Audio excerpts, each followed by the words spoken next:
This conference will now be recorded. Thank you, Kathleen. All right. So last time I just barely squeezed the announcements in at the very end. So this time I'm going to get them in at the very beginning. The first one is on December 8th. There is a chronic pain and mental health virtual online forum.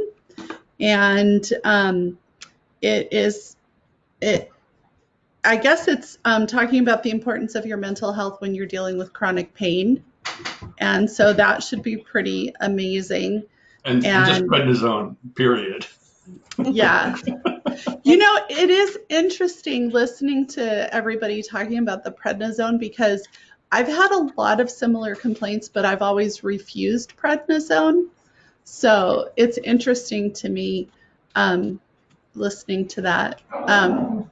But anyway, I guess I should introduce myself. I am Susie Torres, and I'm one of the ambassadors for the Foundation for Sarcoidosis Research.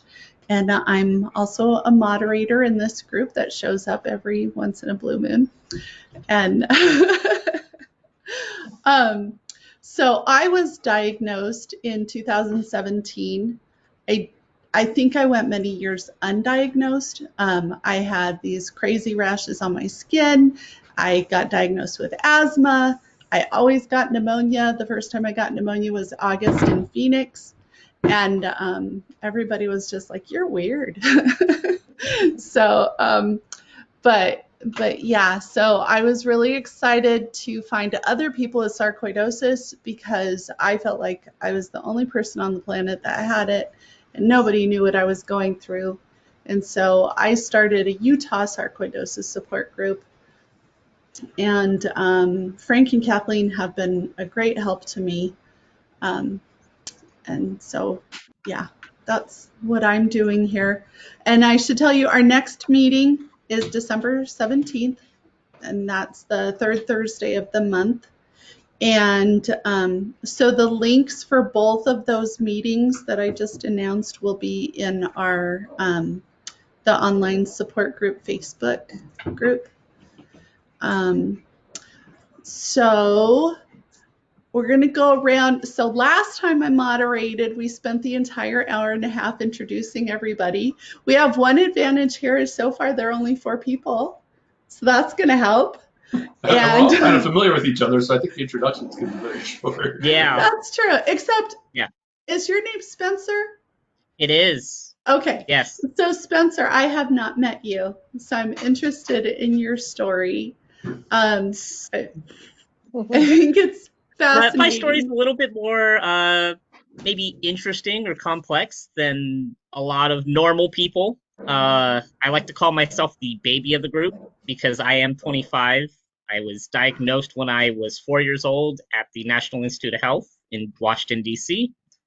And it all started when my parents were over in Germany because my dad was Air Force.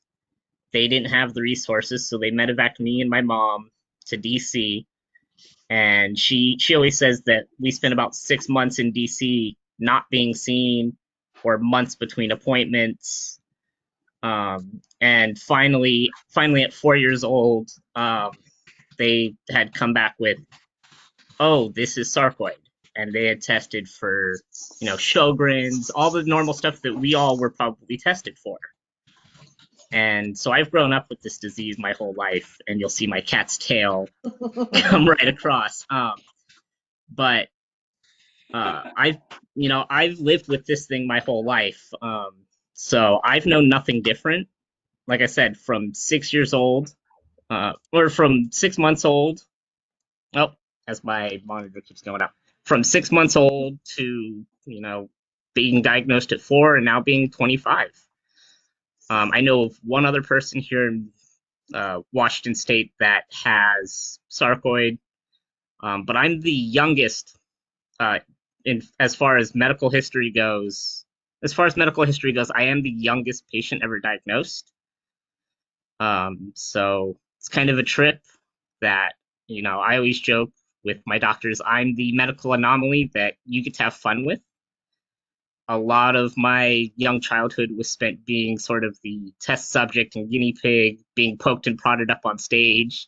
Oh, what are these little red bumps? Oh, do you have trouble breathing? Oh, your liver and spleen's 3 times the size. So I spent my whole, you know, elementary, middle school, high school life, up on stage being the guinea pig. And guess the last thing is that I rewrote a couple of the medical rules on contrast dyes and shellfish.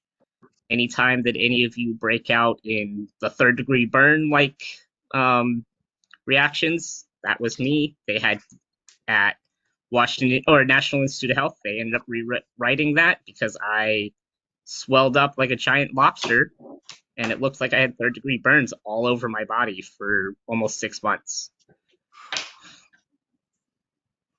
But that's my story. And that was just from eating shellfish? That was just from eating shellfish, yeah. Wow. Wow. Yeah. Well, I'm glad you survived all that. Thank you for sharing with me. Yeah. Okay. So Kevin, you said that you had some news about how you've been doing. Yeah. So the last few months I've been really struggling with chronic fatigue and started tapering prednisone on my own after waiting 8 weeks for the doctors to get back to me. I just started on my own and told them I was tapering. And then they came back with an agreed taper schedule shortly after that. So I'm down to 25. I'll be below 10 by January. So that's a good thing. I'm hoping the fatigue follows. I actually have a webinar this weekend. I'd be happy to share it with everyone. It's an integrated functional medicine about cracking the fatigue code. They might have something interesting to say about diet or hormones or vitamin B12 or something. I'm just looking for anything right now because I haven't missed anything because, I really have no business or reason to go out other than shopping and doctor's appointments for the past 4 months, but it just kind of sucks not even having the energy to walk downstairs or up the stairs without having to stop and rest and taking 1 or 2 naps a day. And so that's been kind of a downer. I just this morning got an appointment with a neuropsychiatrist that is in my system to help kind of differentiate between the side effects of the 11 or 12 medications I'm taking and life circumstances and depression and mania, and maybe get my medication right and, maybe get something lifting to help with the fatigue there. That's kind of my objective. But my cardiologist was actually the one that hooked me up there with a referral. So I'm really excited to talk to him on Monday. And I can't believe it was like, I'm actually going to talk to him in 1 week. And he's like the top guy there for, actually his specialty is heart transplant, which is why my cardiologist knows him. I'm like, I hope we don't go down that path, but we'll see. Because it is in my heart and it's been persistent. I'm supposed to know within a couple of days whether I'm approved for the next PET scan. So after 8-9 months on prednisone, hopeful that the heart is cold, meaning there's no inflammation, no active sarcoidosis in there, and then we'll just continue to taper down. And they want to put me on a link monitor with my ICD, which apparently gives them more data to look for arrhythmias. So if any of those arrhythmias come back, that's an indication that the inflammation is coming back. And obviously we went too far with the prednisone. So that's exactly what I was hoping for, and I'm optimistic and liking what is going on there. So I actually went in to see my cardiologist, and it was like a 3.5-hour appointment. I was shocked.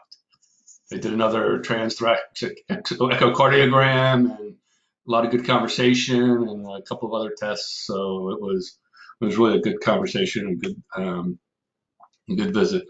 And then finally, can I ask you a question? What does ICD stand for? It's called implantable cardioversion device. Oh, okay. So since my heart has all this inflammation in it. That inflammation is in my wiring, and depending on where it goes, so it started with AFib. So I had an accident in January that recharacterized, transformed, disturbed, did something, and all of a sudden my heart blows up. Since January, I've had arrhythmia after arrhythmia, stress test failures. Um, it's just been one thing after another until they finally ended up with a PET scan that lit up like a Christmas tree and said, "It's in your heart." I'm like, bummer for me, but it's all from the accident, and that's a long-term situation. But right before the um, pandemic went wild, this was like mid-March, with all of these arrhythmias. My electrophysiologist, who is one of my 3 heart doctors, um, is like, "We need to get you an ICD." I'm like, "Whoa, whoa, whoa, whoa, whoa, whoa! You know, 2 months ago I was fine, so let's talk about this." And he's like, "No, you need an ICD. This is serious."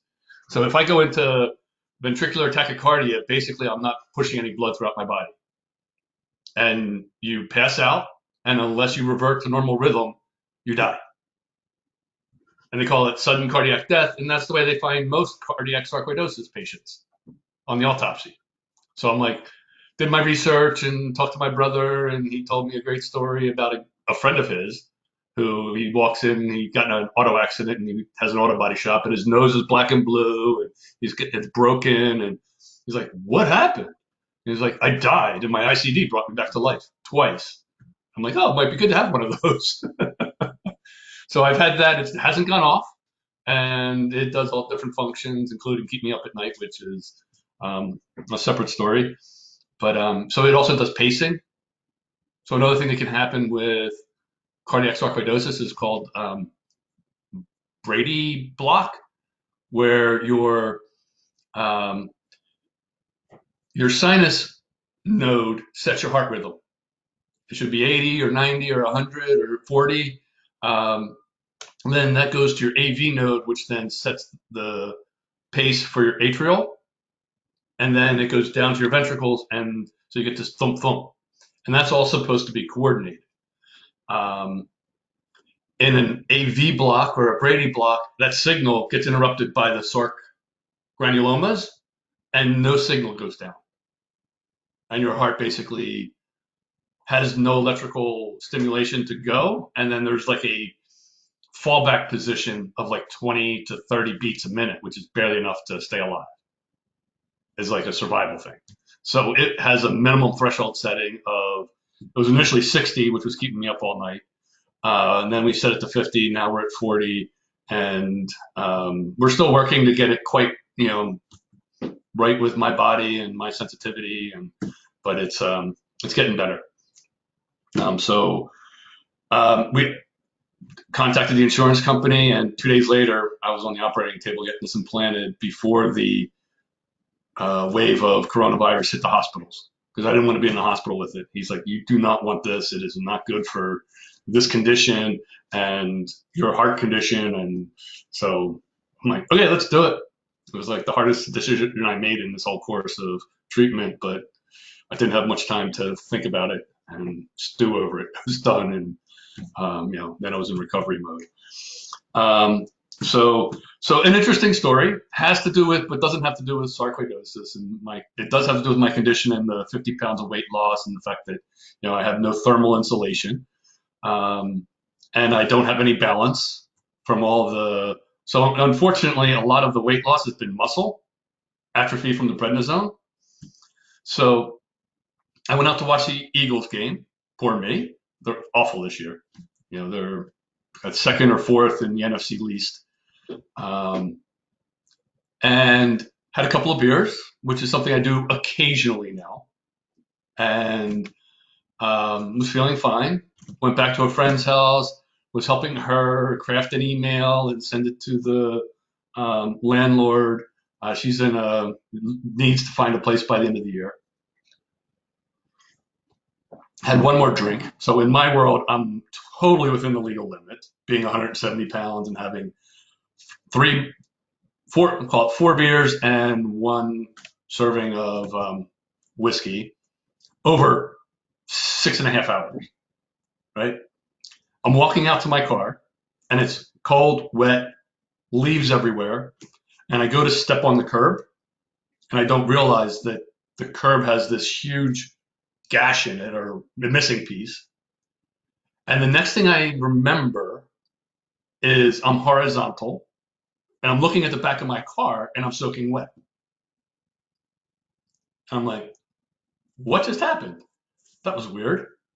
And so I get up, I'm a little disoriented and groggy and don't know any other words to say. And I get in my vehicle, and that's the last thing I remember before I'm headed the wrong way down a highway, and I lock my brakes up and I crash into a vehicle at a low rate of speed, thank God.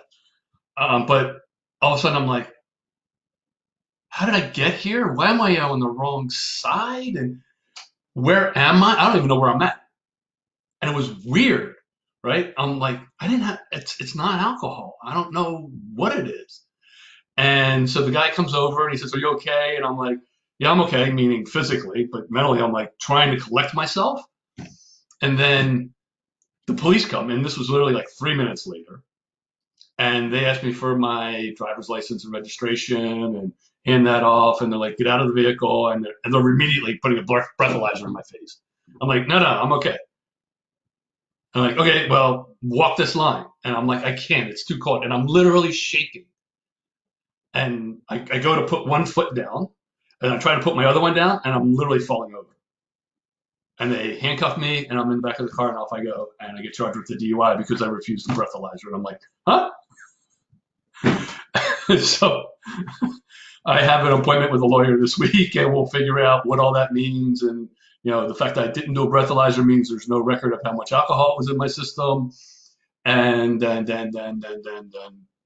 just chalk it up to 2020. Wow, that's crazy. You can't make this Crazy shit story. up. Yeah. So maybe I'll spend 6 months in jail, and that'll be my penalty for helping a friend. Oh my goodness. I'm sorry. Well, I hope not. And I'm glad that you're still with us.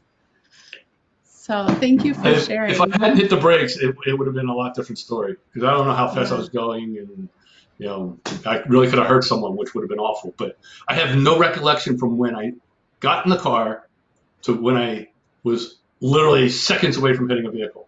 Zero, total blackout. Wow. And I didn't put that together because that would have been a good conversation to have with the police. Yeah.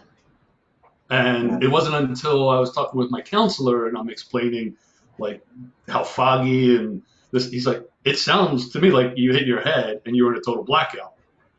And I'm like, that makes perfect sense. And the next day I had an appointment with my neuropsychologist to evaluate my MTBI from January when I had just had a concussion and a blackout the night before. So I have a call into them because I didn't know it at the time. Wow. And so I have to explain to them, what happened. And it might be a good thing because it may actually be evidence, depending on what they find. It may be evidence to the blackout and the head trauma and everything else for my court date in March. Wow. Goodness. Well, good luck. Well, I thank you. I might need it. You're welcome. All right, Kathleen. So I guess everyone knows who you are. So let me see. I'll ask you a different question. So I've been thinking a lot with all of the stuff in the news about the new COVID vaccine. And at first I was like, oh, I don't think I'm gonna do it. It's too scary. But now I've kind of changed my mind and feel like I need the protection. What are your thoughts on that? I feel we all need the protection, but I am not going to be one of those first ones on the line. For me, I'm struggling at this point. I guess part of me is ticked at myself that I went the medication route because I had been as you well know, Susie, not doing medications for many, many years and fighting it and doing the holistic tour and the whole 9 yards. And I put my foot in, well, I dabbed a toe in, and then I was just kind of pushed. So I'm not very happy with the medications and things like that. But I have good news somewhere around towards the end. But I would not be one to take that right away. That's just my feeling. I don't think that it's been tested well enough. What is it going to do to other parts of our bodies? Is there an inflammatory state? Because we all know vaccinations can have an inflammatory state. I can't be inflamed more than I currently am, you know? So I hear you. I actually got a pneumonia vaccine today, and like about an hour before we needed to start, I was like, "Oh my gosh, I feel so sick. I shouldn't have like done both these things in the same day." So I definitely hear what you're saying. I'll probably change my mind 10 more times before the vaccine's even available. But we'd love to hear your good news. We can totally use some good news. What's your good news, Kathleen? all right, so the good news, totally not discussing with me at all. The Foundation for Sarcoidosis Research last week had a town hall meeting. Did anybody else join? I'm going to have to get you guys all involved, okay? I was sick, okay, so that's my defense. Well, how about I help you and tell you what went on? That would be awesome because I'm Please, mad at myself please that I do. wasn't aware of it. Okay, because I I just really do donated to believe them that. today for the What? Thankful Tuesday. Oh, for Giving Tuesday? Yeah. So the town hall meeting was really cool. Of course, the new person, you know, the CEO now was introduced. She's done a lot of pediatric medications and rare diseases before, so that's pretty interesting. So she's entering into a realm that's not only pediatric but adult, and most of it is adult. Spencer, you are an oddball, but it's okay. I love you anyway. People know that. Yes, yes, yes, I'm an oddball, I know. So, so I got to meet, well, anybody who was there. There was this one gentleman, his name is Brian Young. He's a cardiologist. He's 30 years old. He has become a fellow with the Sarcoidosis Foundation for Sarcoidosis Research. So he stepped away from his practice of cardiology and decided to become a fellow. He is from Yale University.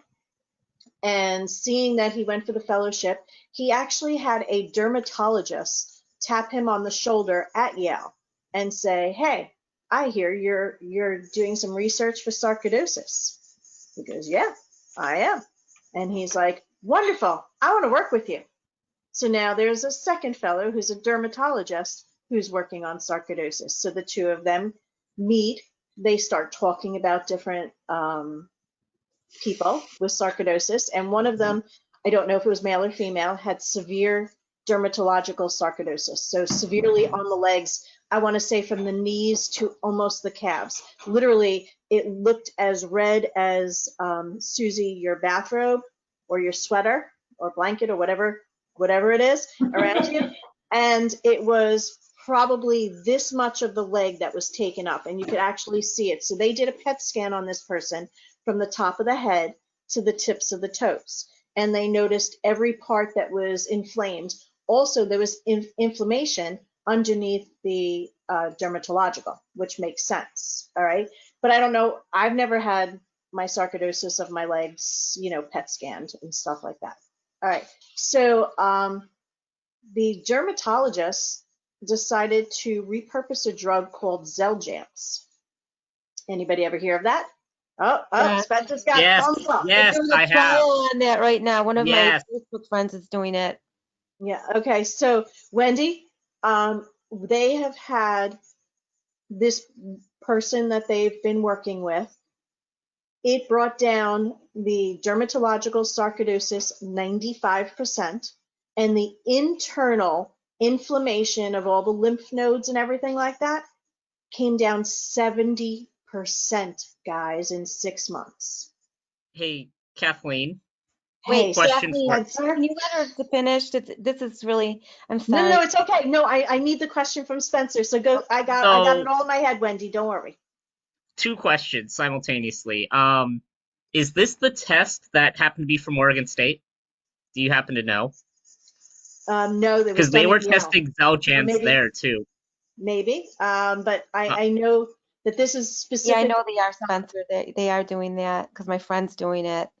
And what's the second part of the question, Mr. Spencer? Can you send me those results? Because sort Well, of two reasons is because I'm gonna be seeing rheumatology this next coming week, and maybe it's a replacement for Remicade. He originally was like, well, maybe, not sure. And he also had defined that as, well, maybe the insurance doesn't cover it, and because it's still experimental for sarcoid. Um, if you can send me that, I can use that as evidence to say, hey, look, here's what we have. And here's the one negative part, Mr. Spencer, Oh is that no. the paper is coming out in 2 months, my loves. So Okay. as soon as I get that from the FSR, because similar to you, Spencer, I don't want to do any more Remicade. I understand it worked for Wendy and it was absolutely fantastic, and for other people.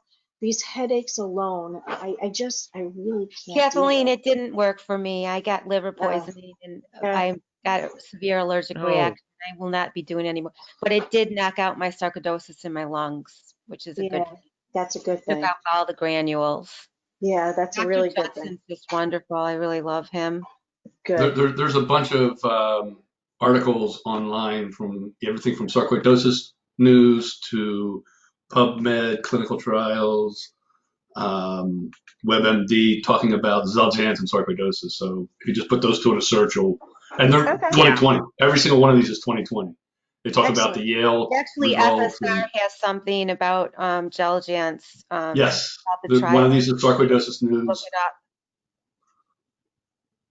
Well, Yeah. and I only happen to know about the one in Oregon State because I saw it on FSR, and I had brought it to my rheumatology doctor, and he's like, well, it's only for people with sarcoid of the lungs, so that's all the clinical test was. So he's like, well, we can't say yes, you should be on it. So that's why I got all excited when you I'm were like, excited. I'm excited too because I want to bring it to my rheumatologist before I do. Now that I know that there are some things that I can connect the dots to, thank you for that, Kevin. I'm going to connect the dots, and there's going to be a phone call tomorrow because Xeljanz is for severe RA. Remicade is for severe RA. If they're doing it under the rug for severe RA for us, then I want to be able to change to the, what is it called? The uninjectable or the yeah, non-injectable drug, something like that. So, but I thought that was very interesting, and that the two of them started working together. Did they if you talk anything can, about the prednisone that Frank was talking about that you make within your own body, the trial for that? Nobody's No, doing it. no, they did no. not speak about that at all. But for the Xeljanz, I was extremely, I felt good about it, if that makes sense. Yeah, It's no, optimistic. when I It's heard hopeful. about it, I felt really good about it too. And then I addressed it with my doctors and they said, no way, you're not going to be a guinea pig and we don't know anything about it. We already are a guinea pig. What are they talking about? Exactly. Off label, off label, off label. Yeah, I mean, we're this guinea is like pigs. out of 13 doctors that I have. Yeah. I'm gonna push. I'm gonna push a little harder than I probably should, but I figure I got nothing to lose. That's very exciting. I currently have an outbreak on my chest and my back and both of my arms. I spend a lot of time topless just because I've got scabs on my back from scratching the sarcoidosis. So yeah, hope is amazing. Do you not have a cream for that? Does not the Topicort work? Nothing works. The thing that works the best for me is actually aloe, but it's gotten bad enough now that that barely calms it. Did you get, Susie, did you get that right away when you got your sarcoid? That's kind of a difficult question to answer. My skin sarc comes and goes. This is the first time I've had it on my chest, my back, and my arms. It used to be on my lower legs. That was one of my first symptoms, but that was back in like the 2000s. Was that when you first found out that you had sarcoid? No, I wasn't diagnosed until 2017. So I suffered with that a long time before I got diagnosed. Yeah. There's so many, everybody's got all these different ideas because I heard that, you have to get, your symptoms within 3 to 4 years. And I'm like, I remember my symptoms being way longer than that.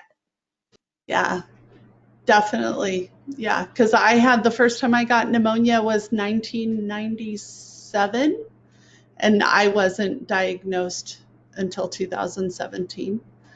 And I know those are related. Really, it's just so hard to deal with it. Yeah. So Wendy, let me think of first, Kathleen, were you done sharing your good news?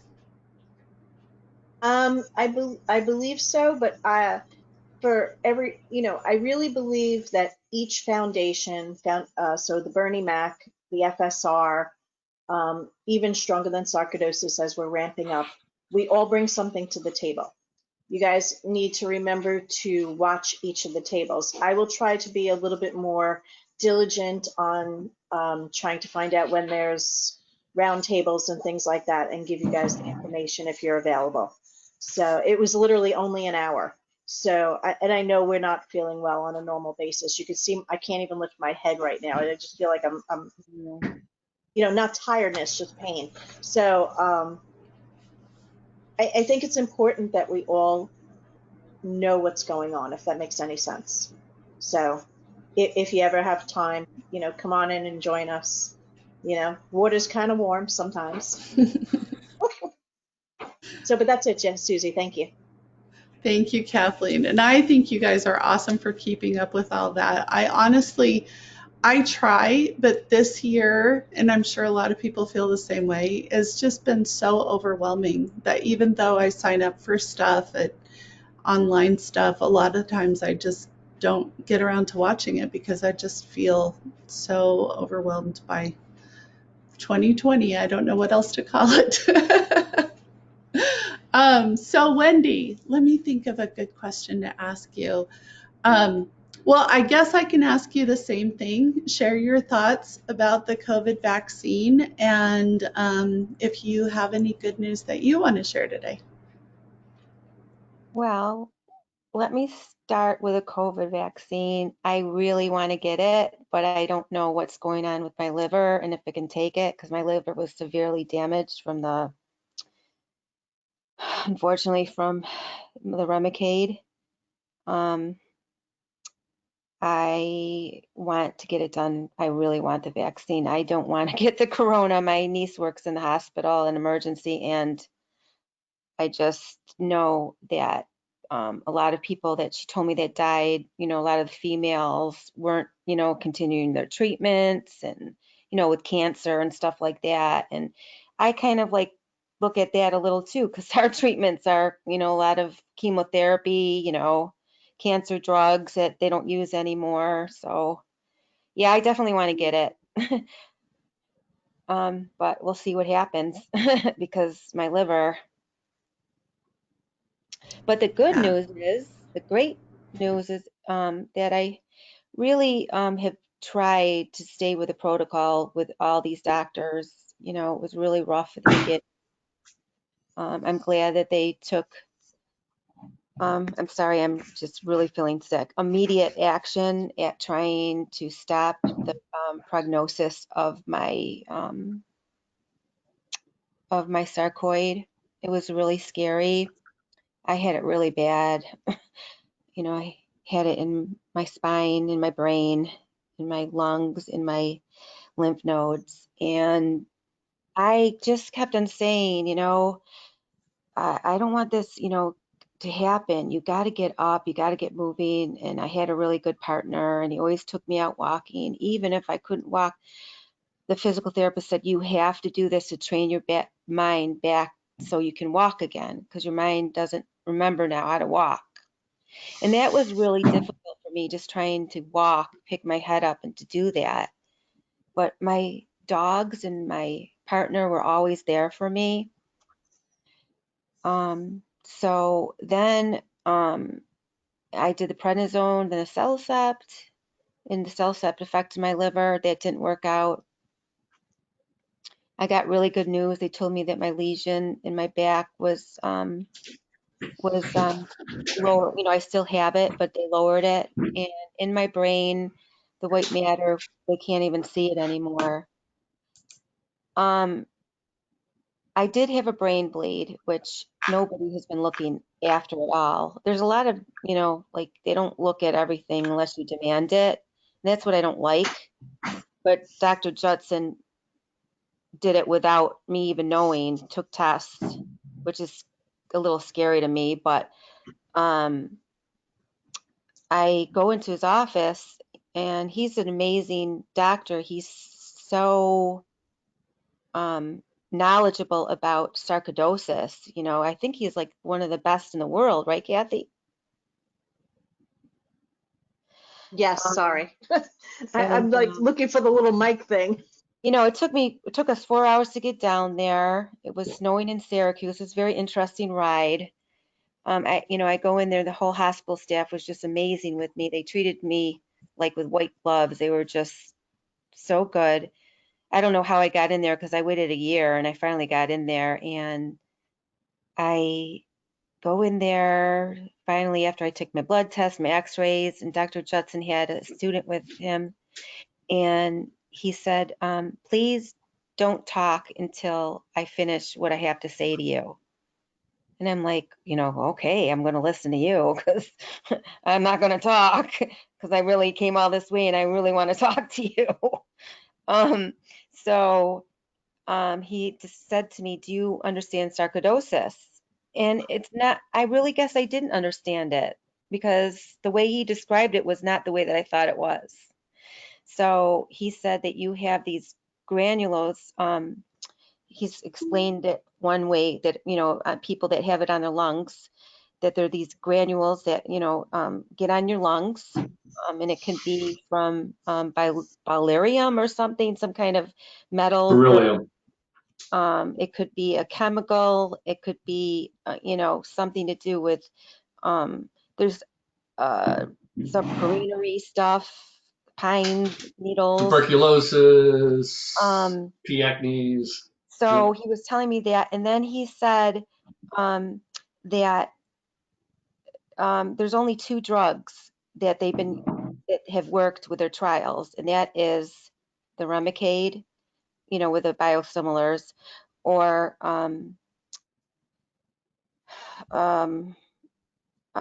what is it called? Humira, and there's some other drug that I can't take because of my liver. So Is there's it 3. Enbrel? I Is don't it Enbrel? remember. I don't Because that remember. it might be I just Enbrel. remember. That's one of the I common just ones I know. He just said that what these drugs do is your cells have these, T cells that are sending the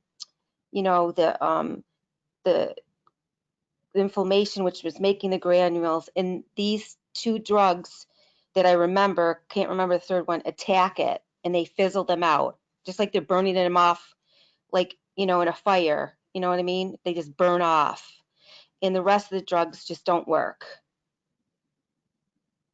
And so that's what they're finding out, because he's doing all these studies with the United Kingdom sarcoidosis thing. They're doing, with FSR, and he said, well, how did you do on the Cellcept? I said, it was wonderful. I got to walk again. I could talk again because I couldn't talk. My speech was impaired. I could breathe again. And I said, I just want my life back. And he goes, well, you have significant damage from the Remicade. And I will send your doctors a letter to start Humira, and you'll have to do Humira on a double dosage. That's the other, I told you another drug that works is Humira for, the lungs, and probably everywhere else because it just attacks it. And I have to give myself a shot, and I have to take it once a month. And he goes, I because he said, do you want to go back to work? I said, yes, I want to go back to work because I can't get on Social Security. I mean, it's just crazy. I can't get on Social Security disability. And I really think I should because I'm so exhausted all the time. I mean, I can't do the tiredness from the sarcoid is just ridiculous.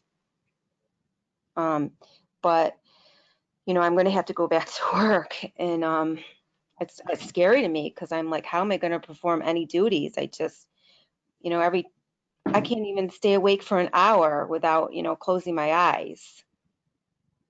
So that's Wendy, that.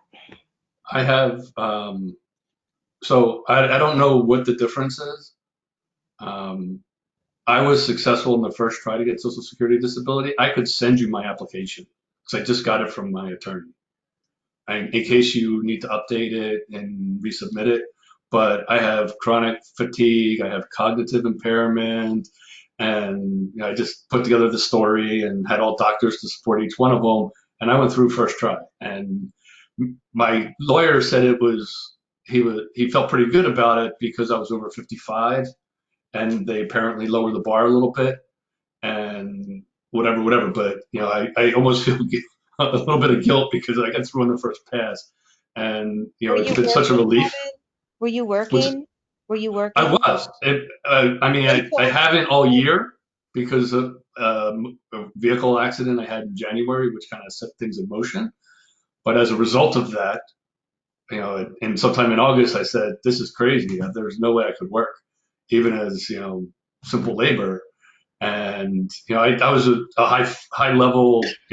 5 years ago, I had my own consulting business. I did corporate training all around the U.S. And there's no way I could stand up in front of a bunch of um, professionals and do anything meaningful. I'm like, it's over until I know things change. it's hard, isn't it? It's like every day I Um, think about it. yeah, that's feeding the depression, and it's all a big circle. And but he's got every single question and every single answer I gave um, in electronic format. I can forward that to you in case you need to copy and paste it. Well, I'm on appeal So right now. Look at Kathy's giving the note. You want it to? Send me your emails. I've been denied 3 times with an attorney. And did they tell you that's because you've been working? Yes. Yeah. I'm like, well, I said on the phone today, I'm like, well, what was I supposed? I worked until I got sick. And not Yeah, that I can work anymore. so was I. So I don't know what the difference is. It's an enigma to me because I've heard this story a lot, and it gets me like angry and upset that it's two different standards or two different evaluate. Maybe I just got super fortunate with my evaluator who said, poor guy, here you go. But I could definitely share that out with everyone who wants so it. Thank you. yeah, Kevin. So a little bit um, on that same sort of note is I applied back in March, Excuse me. and every time I try to call decision services over here, or even my rep, they give me the whole runaround of, well, we can't tell you to get an attorney, we can't tell you not to, and then if I Get an call, attorney. It yes, doesn't cost you anything. Well, exactly. it costs you 25% of whatever your first payment is from them, up to like $2,500. So And I know when I call DDS, so I guess I got the short end of the stick is every time I call DDS and ask to speak to that person, the person doing all the decision stuff for me, they work from 8 a.m. to 10 a.m. Tuesday and Thursday. and the line's So busy at 8:02. yeah, exactly. So I twiddle my thumbs. I'm like, well, I guess I'll never get a hold of anybody. So what I ended up doing was, and Kathleen and Kevin, you both know this, is I'm a huge advocate for complex case managers and being your own advocate. So I went to my complex case manager and I said, can you please put pressure down on them to do this for me? And she's also looking into lawyers on my side of the state to sort of get this ball even more rolling. Yeah.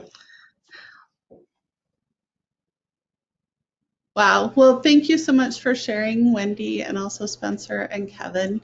And Wendy, I know it's still hard, but I'm glad to hear the progress that your spine and your brain have improved. That's beautiful. And thank you for what you shared about the medications, because I know a lot of people ask me about what medications are good. So that's really good information.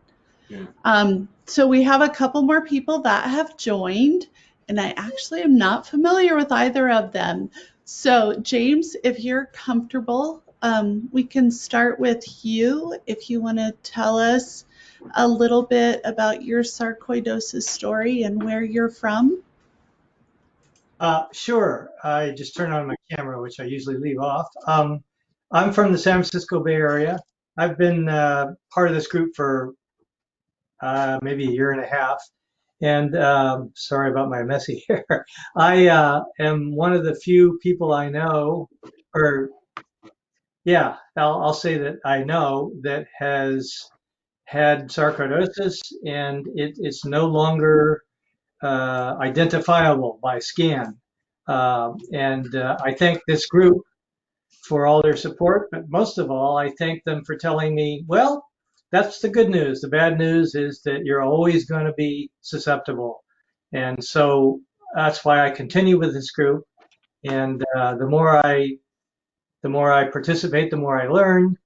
And I have a question for you today, which I've never asked before. And it's kind of a curious question. And I've never heard it discussed.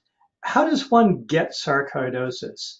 Um, with all of this stuff with COVID and everything, it's pretty, droplets in the air and all that stuff.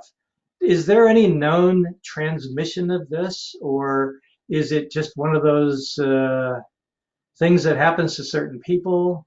I don't know the answer to that question. I was So, told that they don't know how you get it. yeah. Right.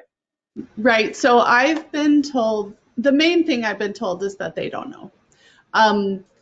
But I know that when I was first diagnosed, my daughter, and I don't even know where she found this article, well, yeah, I'm going to come back to that. So I've heard that it's two things, like you can have a genetic predisposition, but then you have to meet an environmental factor to trigger it. And my father owned a lumber yard. And so I grew up breathing sawdust. And so she found an article that indicated that might be how I got it. We do know about the 9/11 first responders, that a lot of them have gotten it. And so that kind of supports that theory too, because they definitely breathed in a lot of contaminants. But that's all that I know. If anyone else wants to add. I would like to say something. I'm sorry I'm late, but I worked as a firefighter and in a chemical plant. Involved in an explosion at the plant in 1997, where the control room ceiling collapsed on us, and it was engulfed in dust from the ceiling tile, dust, fiberglass insulation, sheet metal dust that had just collected in the walls, because the walls were kind of this panel carpet like stuff on it. After that happened, I went outside to respond. I went into firefighter mode. So I was the first one to get outside, started putting on fire. So we had two guys that were out there shutting down a unit at the time. I thought about them. They hadn't been seen. So then I went in, I thought I could see something moving through the smoke when the wind would kind of move the smoke out. It was one of the guys. I ran in, I got him, and he told me where the other guy was. I ran in and I got him. But then I found out later that there was a sump running over, just emitting chemicals into an open trench. So the chemicals were like formaldehyde, nickel copper, caustic soda, all kind of irritants. And 2.5 hours after that, I just started, just shortness of breath and tightness in my chest. And I've never been the same. So that's where I kind of relate mine coming from, even though they say they don't know what caused it. Yeah, I agree with Rodney. James, I've always been taught that it's something that triggers within us, so something, a dust that we could have inhaled. I've also heard Pine Barrens. I used to live out by the Pine Barrens. I In New worked in, Jersey. yeah, I worked in psychiatric hospitals in the basement because we were pharmacy. So we had tons of floods and things like that. So Molds, yeah. yeah, and molds, correct. Molds that could be in your house can also be a trigger. So I agree with Rodney. I've never, if I put all the connections together, but on the other side of the coin, Rodney, something that when I was 17, I was diagnosed with chronic fatigue syndrome and Epstein-Barr. I don't know how many of you were also diagnosed with that when you were younger, but from even Susie just raised her hand. So this could have been happening for years. From what I hear, it could also power lines. My school, 5G towers. yeah, well, we haven't had 5G towers, but I went to school where the power lines were in Catholic school, and we used to play Oh yeah. outside, and right next to the power lines and things like that. So who Yeah. knows? But that's pretty much what I've been always told, is that dust and chemicals can help push this bacteria in our body and just inflame it. And some people like yourself, James, it could, as I said to you, it could quiet down and be shh, and be that for the rest of your life. And what have I told you over and over again? I pray every day to just leave James alone. Leave us all alone. But you know what? Right now, he's good, guys. So let's just, I know, but I want to know what James was around any of that stuff. So I do have an interesting story. Is that I live in Northern California, and we've had really bad wildflower fires, and it was about 6 months after we had really bad air quality for almost 2 months here, and I got the flu really bad. So I went to see the doctor, and he said, "Well, let's just get an X-ray of your lungs just in case." And they found a nodule in my lung, and that was the beginning of the saga. But I always had some sort of feeling that it harkened back to the bad air that we had, and we're talking really bad small particulates, less than 2.5 milligrams or whatever it is. I was in Singapore in 1997 when they had the fires over there. Now that wasn't. It was a little different. They set the fires every year, waiting for the monsoons to put them out. And in '97, right before I went to Singapore, they had a really bad El Nino, which meant the rains didn't come, and they just continued to burn. And we had the same thing, the particulate. I learned a new term, PSI, Pollution Standard Index, Right. which was a measure of the particulate. And you wake up in the morning, and you go outside, and all you can taste is peat from the air. It was nasty, and you're out there every day in it, trying to do your exercise, and you wear a mask. But so that could have been a source, because I wasn't diagnosed until 2010. But I'm really convinced I've had it since somewhere in the late 60s, early 70s. Because I go back to when I had a major flare. Because my entire life I've always had some lung function issues, and they thought it was asthma and gave me the inhaler and Advair, and nothing worked. But I traced back, and everywhere my stress went up, my symptoms went up. So in Yeah. in fourth grade, Yeah, I I had think hearing problems, I speech believe it's the problems, stress too. and I had like this mental, physical, emotional struggle with a nun. I call it abuse. They would probably call it discipline. But that's the way it exhibited itself. And then you go a couple of years later, I have some other stress, and boom, there it is. And I was able to map my stress levels with flare-ups, and Hmm. all the way back to childhood. So I don't know what the So, origination was. so I'll add one thing, and it's just from what I've heard from multiple of my doctors, is that it can sometimes be passed down from the mother's genetic line. Hmm. Um, that's not always the case, but that is a possibility from how I've understood it. Hey, Um, hey, Go James. ahead. Oh, I'm sorry, No, Kevin. go ahead. I was going to add to that, but it's fine. No, it's okay. Go ahead. I was going to say, I believe my mother had it because she had fibromyalgia and fatigue and all these things that they didn't know about and know what to And do with. that's how they And said it tracks most of the time, is that yeah, it starts as fibromyalgia and possibly something else, but yeah, they're not sure it's all what. fatigue, and she got kind of inflamed, and over time, it was, Yeah. they didn't know what was going on. It was really frustrating for her. So, James, all I can tell you is 80% of the people that have sarcoidosis from some exposure can resolve right away. And that would be a great thing. I thought I was one of those for the longest time. And then I had some really significant stressor and things kind of went south on me. Looking back, if I were to do anything different now, I would eat clean. So now I am 100% organic.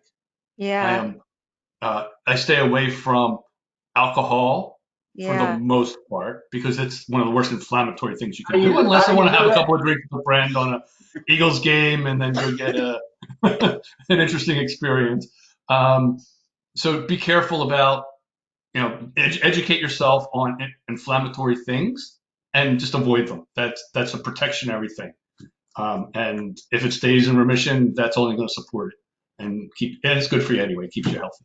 Yeah, But James, what have you been doing? What happened with you? Did they, when you first started, did you they attack your sarcoid, how did you come to this point? What? Well, believe it or not, I was on another doctor's appointment to have my thyroid gland tested, and the doctor said, "Do you know you have an irregular heartbeat?"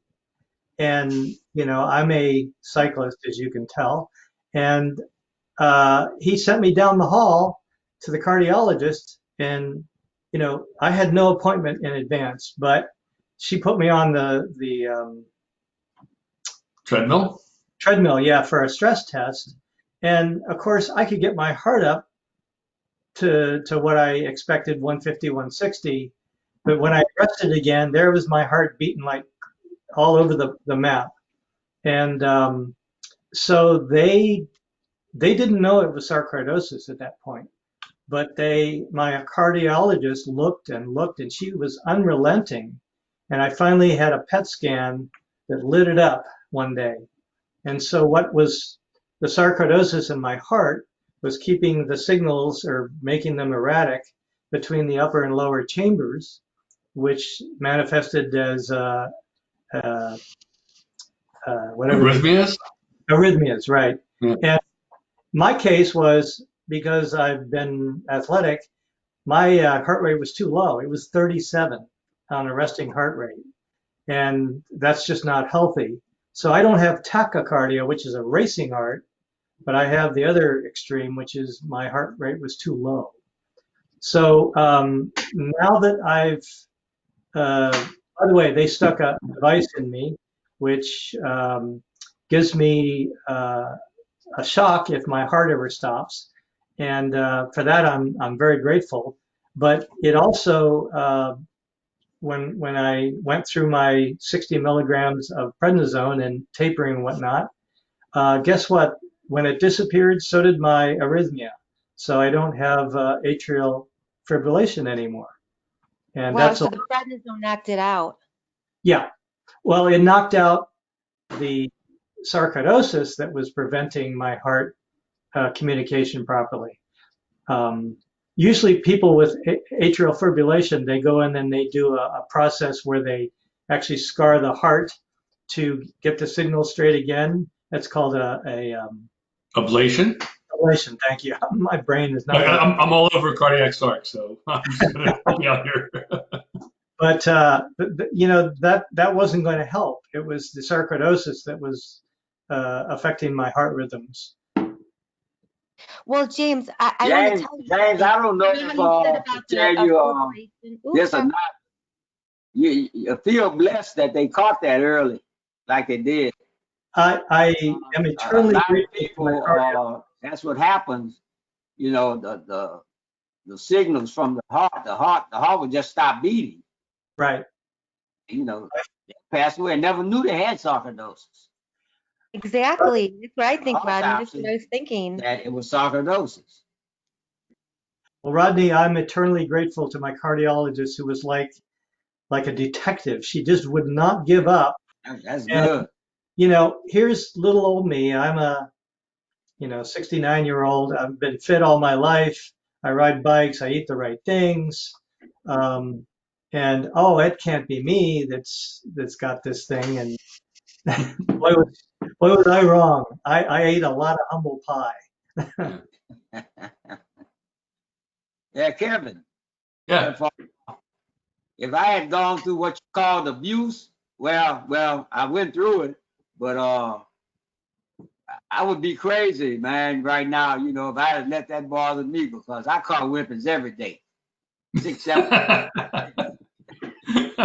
Yeah, well, when it first happened, I came home and told my dad, the sister at school hit me today, and he hit me because obviously I did something wrong, and a nun would never hit me unless I deserved it. I'm like, whoa. You're a rascal. The first one I probably deserved. Making me an example for the class for the next 6 months was not good for my emotional health and my psychological health for the next You're 50 talking years. about stress. Stress will make any illness worse. Yep. Sarcoidosis, any illness. Yep. So, the best thing we can do is try to focus on the good things and kind of steer ourselves away from the stress if we can do that without medication, going to the doctor and medicating ourselves. But, Meditation versus medication. Yeah, if you want to call it meditation, or it used to be alcohol, but Not so good for sarcoidosis, I found out. as Kathleen can tell you, I tell her all the time, keep a positive attitude, think of it this way: every day you wake up is a good day. Keep Another day above dirt, right?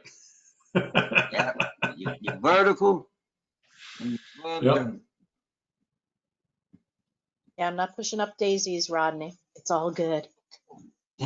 So thank you everybody for this great information. This really helps me understand. You are welcome, James. And I'm not going to lie, I'm actually a little shook up by a couple of things that I've heard, because I've got 4 children and 11 grandchildren, and I do not want to share this with them. And then I have a son that he's had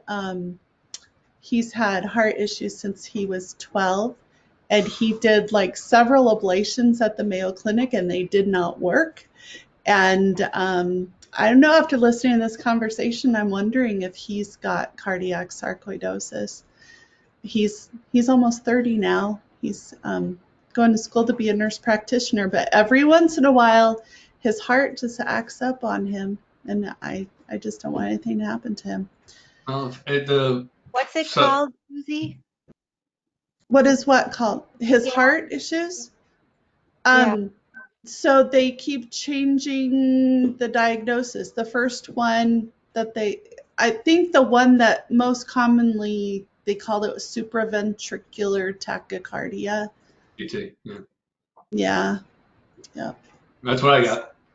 And it's from the cardiac sarcoidosis. I think they would have caught the sarcoidosis by now. If not, he should, just tell them you need to go in and look for sarcoidosis. Yeah, well, Mayo never it won't caught show my up on an sarc. X-ray or an MRI. They got to do the Right. PET scan. You go Yeah. to the Yeah, best. I that's what I'm saying. understand what I Rodney's would think saying, that but Mayo Clinic, that's one of the best in the country. Not for yeah, Stark. I think she needs to go to a Stark specialist. Yeah. Yeah. And I think And Spencer wanted to say something. go So ahead, I just Spencer. so I got one little thing to add. Is I know a lot of us are talking about lung sarc. If you ever have the time to see your cardiologist, ask them. There's a doctor up here who he's known as the lung sarcoid guy, and apparently is the guy nationwide. His name is Dr. Ragu. Um, and they were like, well, you don't have any involvement with your lungs, Spencer, so we're not going to send you to the lung guy, the lung sarcoid guy, if you don't have issues with the lungs. But um I was told by my cardiology doc, hey, he's worth letting everybody know, because all us doctors know about him that study sarcoid. In fact, a lot of us study under him, or have had mentors who have studied under him. So that's, I'll put his name, but he's at the University of Washington, and he is apparently the lung sarcoid guy. Yeah, Spencer, as soon as I did Dr. Ragu lung sarcoidosis, he came up first one on UW Yep, medicine. Good yep. spaghetti sauce too. And how do you feel about, so Spencer, this question's for you. How do you feel about, sorry, I'm having a hard time wording my question. The quality of sarcoidosis treatment in the state of Washington. Do you think they're doing a good So job? So I'm lucky. I'm with Kaiser Permanente, which was Group Health at the time, but has since changed over to KP. And I've other prior to having a complex case manager, I struggled getting all my doctors to talk to each other. I would constantly say, "Please refer this note." If I saw primary care, please refer this to my rheumatology doctor. They have a program that they're all supposed to see it. However, they don't always go look at it.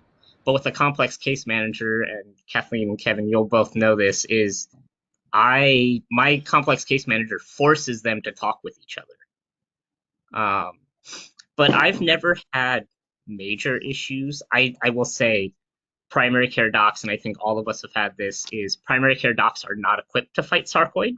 That's where our rheumatologist comes in. So I've never had issues, but that's since my adult life. I was originally seen up at Children's in Seattle. So it's never been a big issue. I would think my mom would say something else, but that's neither here nor there. I've never had issues personally. Okay, well, thank you for sharing. I find that's one of the issues being out west. Here in Utah, it's challenging. And I will say, get a complex case manager. It has been a lifesaver for me. Is that through your insurance? It's through insurance. I believe, Kathleen, there is a group that does that puts patients in touch with complex case managers, correct? There is. I'm looking it up currently, see if I Yeah. can find. But Mhm. one of the things it forces them to do is it says, "Hey, I have a complex case manager," and the moment you give them that doctor the name, they will. It forces them to sort of sit up straight, buckle up, and okay, well now we have to talk to him. And honestly, from what I've heard from people in Washington outside of KP, is if you say, "Hey, I need a complex case manager," most of the time your insurance will say, "Oh, well, what for?" And they'll put you in touch with one. Okay. Thank you. Oh, it's a doctor? So the complex case manager is normally a very well practiced nurse, 20 plus years. I happen to get lucky, and mine is a little bit of unlucky. The complex case manager I originally had was just for sarcoid patients here in Kaiser Permanente, which she ended up retiring this last month. So now I have somebody who's not sarcoid specialized, but they still take great care of me, and they really do put the onus back on you to okay, are you staying on top of what you said you were going to do?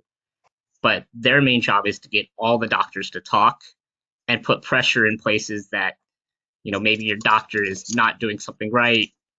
They will say, hey, you need to confer better. You need to put this in plain English for a patient. And the other thing they do is they will normally, if you're not medically savvy with all their vocabulary, they will actually take those doctor's notes that you have and convert them into plain English for you.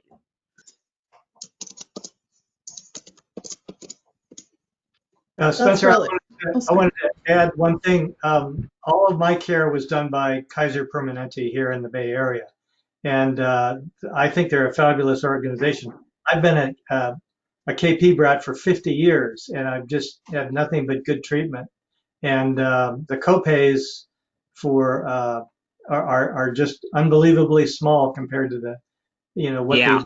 do for my life. So big endorsement for Kaiser. I know a lot of people don't like them, but they sure have done well by me, and it sounds like for you as well. Yes, and I will back up your claim. Going to any doctor and it's $15 copay is great for me. So So that is a hospital? yeah, Kaiser Permanente is a hospital-insurance company. They're privately owned, from how I've understood it. But all their doctors talk with one another. They're all in the same program. And they, unless, it's outside of the insurance coverage, if you say, hey, can I be seen by X doctor, they will write the referral and say, oh, yeah, absolutely. And most of them, at least here in Washington, know of whatever doctor you're referring to when you bring that up to them. Yeah, they're technically called an HMO, Health Maintenance Organization. But the fact that they're insurance and hospital and doctors all under one house, it's rather unique in the United States. And I have to say that I had 3 different doctors on this whole escapade. One was a cardiologist, one was a rheumatologist, and the other one was a pulmonologist. And all 3 of them were responsible for coming up with the diagnosis, which was significant. Yeah, and they work together. That's what's amazing to me. Yeah, that's really good, James. Really, really good. Agreed, and something that is definitely needed throughout the whole country. Yes. Is there a reason why FSR hasn't put in that every state has something like the Lung Association, Heart Association, and called the Sarcoid Association? So each state has somewhere to go to get all this information and get some funding from within their own state. So with that, I think it's because sarcoidosis is a relatively rare disease, so we're a much smaller population. The Lung Association actually is supposed to support sarcoidosis patients. And to answer that, Susie, they are, because I am a Better Breathers moderator through the American Lung Association as well.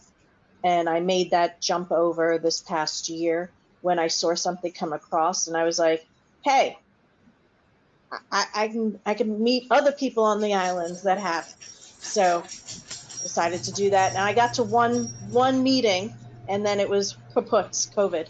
COVID. Yeah. Thanks so much, Worked with Alex. the Lung Association for about 12 years now. And unfortunately, that's not consistent from state to state because somebody has to volunteer. So no one has volunteered yet in the state of Utah. I just didn't have the strength to do it. I tried to recruit a friend to do it, and she was like, no, I don't want to. Yeah, well, so really, all she has to do is call and get in touch with the coordinator, whoever's running the Lung Association organization in your area. Just get in touch with them and talk to them. Yeah, I actually don't think we don't even have a Better Breathers Club period in my county, let alone anyone that knows about sarcoidosis. It's in Long Island, I think, and It's different in every state. Mhm. Yeah. Yeah, the American Lung Association, it's not just better breathers. That's what was added onto it. So, but Wendy, it should be somewhere up by you. It's not going to advertise sarcoidosis because they have COPD. They have so many others. So, but it's just an added support group, you know, when you can finally go back into person. Kathy, it's so tough around here. Nobody knows about sarcoid. I mean, it's just really, Wendy, trust me, if I don't go to the city, I'm in the same realm. I'm not sure that I like the rheumatologist that I've known for 1 year, and I'm trying to make a decision. Do I go forward with him or not? You know, so I get it. I really do. rheumatologists are so, there's not very many of them. No. It's And horrible. I Real don't know that he's, problem because we need rheumatologists. I with our- agree. I agree. Well, we've only got 9 minutes left, so I'm not sure what to do with that. I was thinking about going. Oh, so go ahead, Kathleen. Well, I definitely want to really push the December 8th. So just so everybody knows that pain management and mental health and all that, please, it's for anybody that has pain, not a stubbed toe, of course. But although I heard Spencer really slammed his toe, but Yeah, that was um, fun. but please, I'm sure you do know somebody somewhere along the line that has been in pain and things like that. It's for everybody. It's not definitive for sarcoidosis. So if you're coming in just for sarcoidosis and mental well-being, it's not just for that. So, but it's something that Frank and Stronger Than Sarcoidosis and myself and Carrie and Cheryl really believe that mental health across the board for anybody who's going through anything. So cancer, diabetes, there's so many out there. You know, please advertise it. It's on my Facebook. If you're not on my Facebook, Kevin, you can always say hi. He's looking me up now. Oh no. Yeah, Spencer's Kathleen, already just unfriended me. life in general. You know, about 5 years ago, I got off of Facebook completely, just totally disconnected. Hashtag delete Facebook. Haven't posted a thing since. And then now I only use it for sarcoidosis support groups. I Find was out whether never on that's until 2 years ago. and so I will definitely connect with you and put you in my feed and look out for it. Cool. And And Rodney, what did you say? I'm sorry. No, I told you just say just life in general. You know, you don't even have to have a chronic illness. So Rodney, you are correct. There's so many of people that are hurting out there with COVID and, you know, just being stuck in their houses and depression and things like that. That's what this is all about. So, Can you you guys know, have something on diet and exercise too? Because I think that's really important with our group. yeah, I think we're going to try and do this. Realize, Wendy, that the four of us who are running Stronger Than Sarcoidosis, we're all patients, you know, trying to help other patients. But lately it's been Frank's been down, then I went down, as you well know, Wendy, and then Kerry went down, and Cheryl is still not well. So we've been kind of bouncing off of each other. So I think what we're going to do is every 4 months, either 3 or 4 months, we're going to change it up. Okay, so yes, I will definitely. If you have any other suggestions, you all can hit me up. You know, so it's all good. You can hit Mr. Rodney up. He'll always just whack us in the back of the head with his charm. not too hard. He is I a was charming surprised devil. that the FSR, wasn't asking for more money for the Giving Tuesday. It just seems so little, 10 grand. I was just like, somebody could just like pop that out of their wallet, some of the people, You know,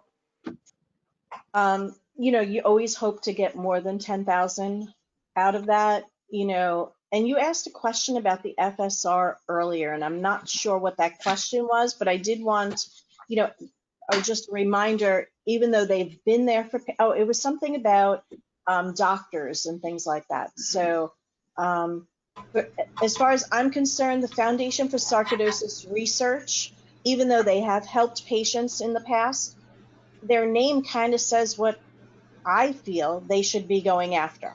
Foundation for Sarcoidosis Research.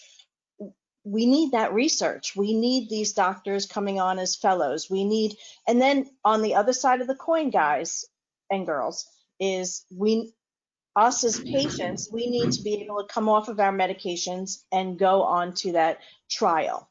You know, is it going to be uncomfortable? Is it going to be a real pain in the butt? Absolutely. But you know what? If we don't do this, and other people don't do it, how you can't find a cure, guys. We're a snowflake. Each one of us is different. They don't want to take me. I tried to get on the one with Dr. Justin just now, and he said you're so complex. Like, you know, yes. Yeah, keep trying. Keep trying. Keep trying. There's going to be one out there for you. I promise. Yeah, Before we end, oh, sorry. Go ahead, Rodney. There's a lot of clinical trials out there. You just have to find one that fits you. So before we end, I just want to make sure we touch on those meetings again.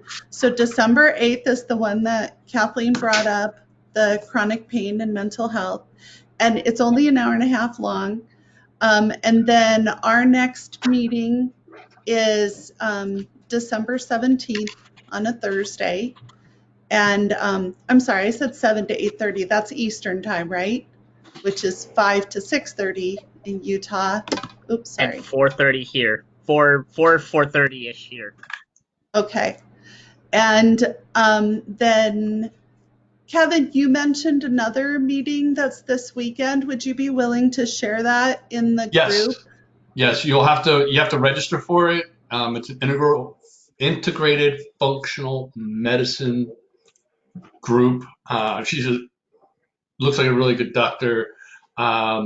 And she does these information sessions on different aspects of integrated functional medicine. This one is on cracking the fatigue code. And some of the highlights are complicated disorder. Dr. Barak? I'm sorry? What's her name? Looking for it.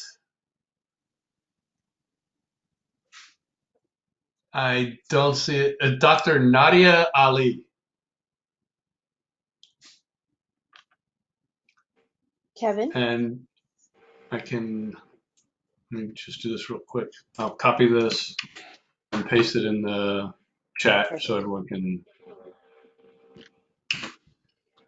So that is the Zoom meeting to log in on Saturday at 4 p.m. And what time zone is that? Eastern time zone. Okay. All right, thank you. Kevin? Yes. You have my email now. Could you send me the particulars for that so I can put it up on Facebook, please? Yes, I will. Thank you. Well, thank you, oh, sorry. Go ahead, Kathleen. I'm sorry, Susie. So I will put it up on our website as well, or I'll get Frank to put it up, whichever comes first. Okay? Thank you. And I want to say thank you to Susie for 2 times moderating. She's done a great job. Yeah, she really is awesome. Oh, thank you guys. You are very welcome. Kathleen and Susie are the best. Thank you, Wendy. Don't let Frank hear that. Thank you all for being here tonight and for sharing. And yeah, I feel like I learned a lot, and I hope you guys did too. Well, you know what? It's nice to both give. You know, you give to us. You give us information, and you share things, and you want to share things. And it's hard when you have a moderator that doesn't want to share things and says, "I'm just doing it. You know, I want to help myself and not others."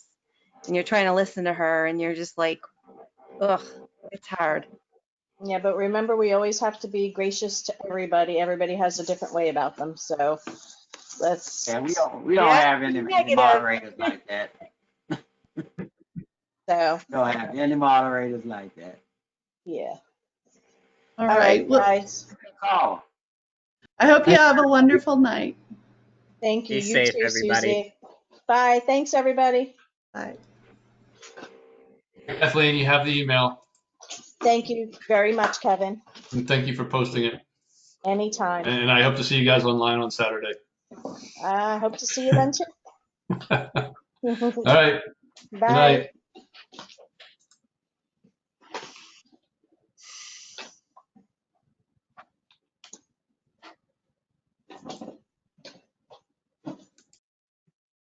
Meeting for all.